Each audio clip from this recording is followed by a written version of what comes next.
Assalamu alaikum and welcome to the report. I'm Yasmin Khatun, and as usual, we'll be taking at news stories from around the globe. With the largest and fastest mass death sentence in modern history in Egypt early this week, we'll be taking a look at exactly what's going on there. This morning, Bangladesh opposition leader Khaleda Zia came out to cheering crowds, the world still grappling over the fact that millions of Syrians are still awaiting aid and Muslims fleeing violence in Bangui. With all of that, here's your global news roundup.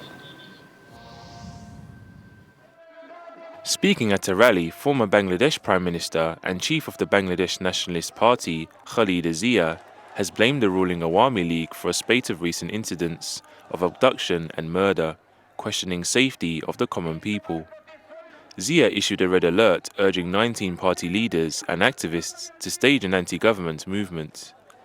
The country of more than 150 million people has had a turbulent and often violent political history, of democracy alternating with military rule. এদের কাছে নিরাপত্তা চেয়ে কোনো লাভ নাই এখন গণপ্রতিরোধ গড়ে তুলতে হবে গণপ্রতিরোধ গড়ে তুলতে হবে তারপরে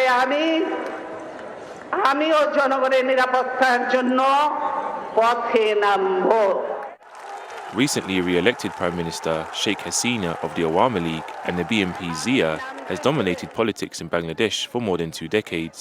And mutual suspicion has blocked attempts of reconciliation between them.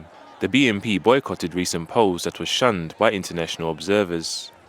During the rally, Zia urged the government to sit for dialogue to find a way to hold free and fair elections.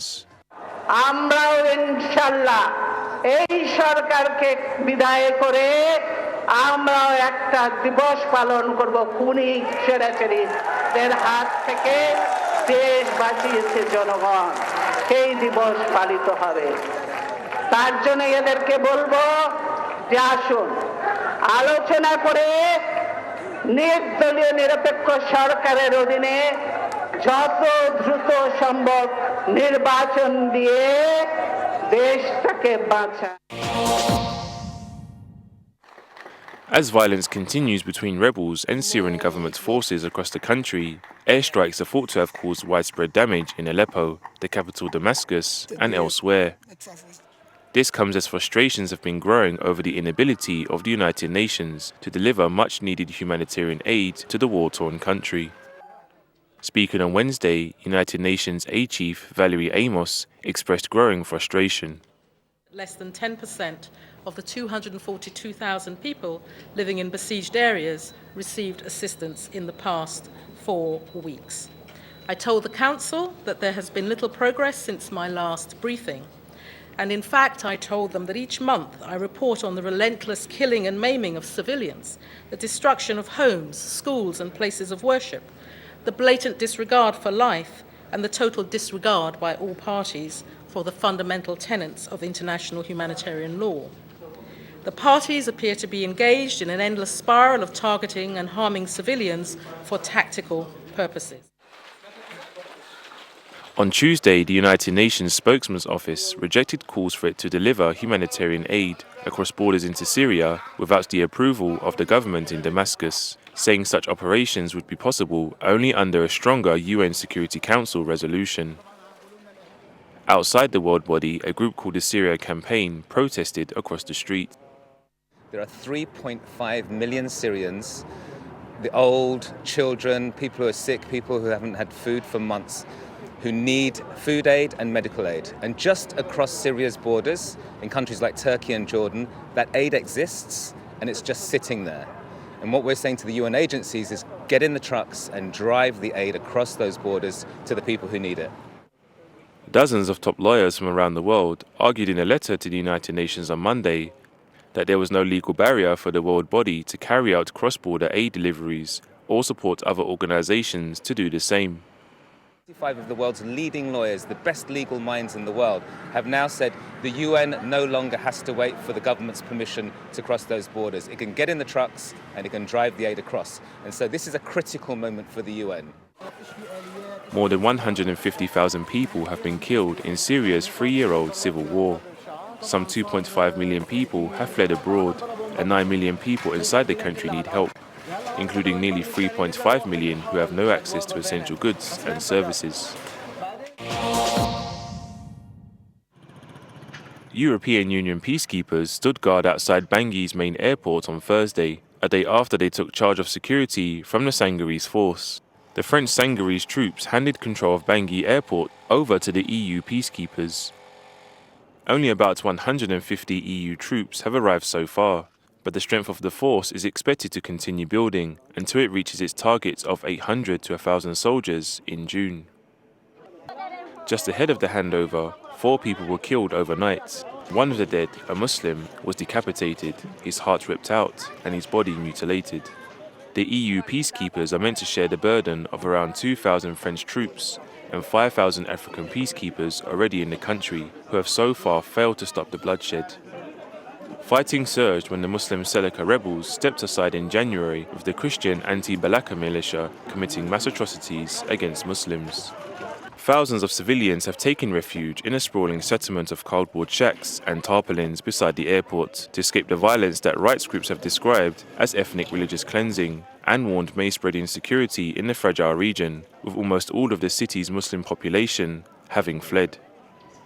Seleka leaders stepped down in January under international pressure, but the peacekeepers and a weak interim government have failed to stamp their authority on the impoverished and landlocked country, which has been driven by political instability and conflict since independence from France in 1960.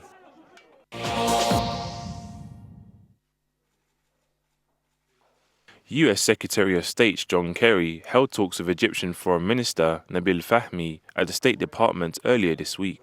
Speaking to journalists ahead of the meeting, Kerry said the United States wanted Egypt's interim government to succeed, but added the recent decision by an Egyptian court to hand down death sentences to supporters of the Muslim Brotherhood posed challenges in the country's stride towards democracy. Egypt's constitution is a positive step forward. It has taken steps, and they are moving now to an election. But even as these positive steps have been taken, we all know there have been disturbing decisions within the judicial process, the court system, that have raised serious challenges for all of us. What's different in my visit this time than my previous capacities is I come now representing the people that want democracy, that want to be stakeholders in the future, that want to build a better country, that are going through a transformation that is societal, not simply changing one president for the other. The meeting follows an announcement by the Obama administration last week that it would partly resume military aid to Egypt 6 months after cutting off the assistance. Ryan Clementson, The Report. Now with me to discuss all of this is Gregory Barrow from the UK spokesperson of the United Nations World Food Programme, and Nicholas Piachud, Egypt campaigner for Amnesty International. Also joining me later on in the programme will be Yasir Afifi, the Egyptian affairs editor at online site Islam21C. Okay, thank you both for joining me. If I come to you first, Gregory, now we've seen devastating images coming out of Syria for months and months. They've come out, we've seen them. We've seen thousands and thousands of people queuing up for food. Why is the UN holding this food back? Why isn't aid getting in? Well, we're not holding food back. I think we need to be clear that we are reaching, last month alone, 4 million people inside Syria. Many of these are in government-held areas, but they're a cross-section of society, people who've fled conflict from all over the country. We're just delivering food where it's needed. We are as frustrated as any other organisation about our inability to get across the entire country. And we have had some movement across borders, but clearly not enough. But I can offer the assurance that the United Nations and all of the UN system is pushing as hard as possible to increase access to areas. There are, of course, some areas where some of the opposition groups do not want the United Nations to be present, and that's difficult for us, particularly in the northwest of the country. But where we feel we can negotiate access, where we feel we can safely deliver food, and where we feel that we can be sure that it's going to get to the people who really need it, we will be delivering it. That's very reassuring to hear from you, Greg. Now, what is the dialogue like with the government? The government has been fairly supportive of the UN system's work within the country right from the beginning. And as I said, we have been able to access pretty much all the areas that are within the government's control. I think the real tricky areas that we have are the parts of the country where either the government or some of the opposition factions are besieging small cities or small areas of cities or small towns, or where there are front lines that we cannot cross. So even within the country there's an issue about getting across front lines, and I think we need to resolve that rapidly at the same time as pushing for much greater access cross-border from Turkey, from Iraq, from Jordan and from Lebanon. And if we can get in all of these areas with the support of the groups that control those areas, then I think that will really shift things. We just saw there the signatories, the different lawyers from around the world coming together to say, actually, there are certain lines that don't need to be abided by. We can go further, we can go through. Is this going to be happening? I think this is a theoretical discussion, and we're dealing with the practicalities on the ground. I think as a United Nations agency, we have to recognise that the Syrian government is still the sovereign government of that country, and we are not able at this point in time to simply roll truck convoys across any border that we want without their permission. We can go to the Security Council and seek a much more robust resolution, a Chapter 7 resolution that would give us that right, but that would require the unanimous support of the UN Security Council. And we heard the UN's humanitarian coordinator, who was talking to the Security Council this week, say very clearly that that support simply isn't there. So I think we can't just rest on our laurels now and say we can't do anything, but we've got to try and think creatively to find ways around this. It won't be huge truck convoys rumbling all over the country, but there may be areas where we can seek windows of opportunity and get stuff through quickly, in and out, in a practical fashion.